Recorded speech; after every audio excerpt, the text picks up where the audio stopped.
Praise the lord. ఈ రోజు దేవుని జీవవాక్యము ఆదికాండము 18వ అధ్యాయము 20వ వచనము.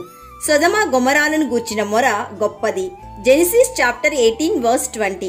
The outcry against Sodom and Gomorrah is so great. ప్రియ సహోదరి సహోదరుడా, సొదొమ గొమొరాలను గూర్చిన మొర గొప్పది. ఎందుకంటే సొదొమ గొమొరాలలో దుష్టులను పాపులను ఉన్నారు. వీళ్ళ హృదయంలో దేవుని భయం ఉండదు.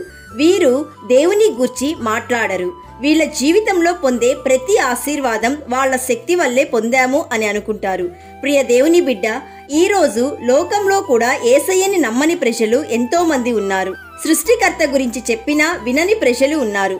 విశ్వాసంతో జీవిస్తున్న నీవు ఇటువంటి వారిని చూచి తొట్టిల్లపడవద్దు. ఇటువంటి వారిని చూస్తే అభివృద్ధి చెందుతున్నట్లు, సంతోషంగా ఉన్నట్లు, ఆపదలు లేని వారిగా ఉన్నట్లు, కదల్చబడని వారిగా ఉన్నట్లు అనిపిస్తుంది.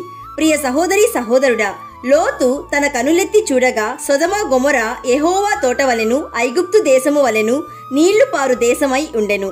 లోతు సొదొమ గొమొర ప్రజలను చూసినప్పుడు వాళ్ళు బాగున్నారు అని అనుకున్నాడు.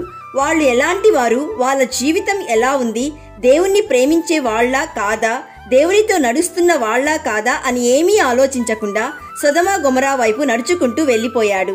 దేవుని వాక్యం సెలవిస్తుంది, దుష్టుల మార్గం నాశనమునకు నడుపును, నీతిమంతుల మార్గం యెహోవాకు తెలియును. ఆఖరికి సొదొమ గొమొర నాశనమునకు నడిపించబడింది. ప్రియ దేవుని బిడ్డ, అటువంటి వారిని చూచి తొట్టిల్లవద్దు. దుష్టుల ఆలోచనలు చొప్పున నడవద్దు. యేసయ్య యందు విశ్వాసంతో, ప్రేమతో, నిరీక్షణ కలిగి జీవించు. యేసయ్య రాకడకు సిద్ధపడు. My dear friend, serve the Lord with fear and celebrate his rule with trembling.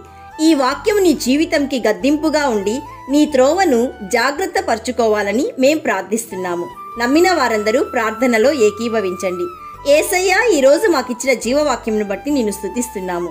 తండ్రి, నీ వాక్యము మమ్ములను గద్దిస్తుంది, సరైన త్రోవలో నడిపిస్తుంది, శ్రేష్టమైన వాటి కోసం ఆలోచింపచేస్తుంది. యేసయ్య, మీకు స్తోత్రం.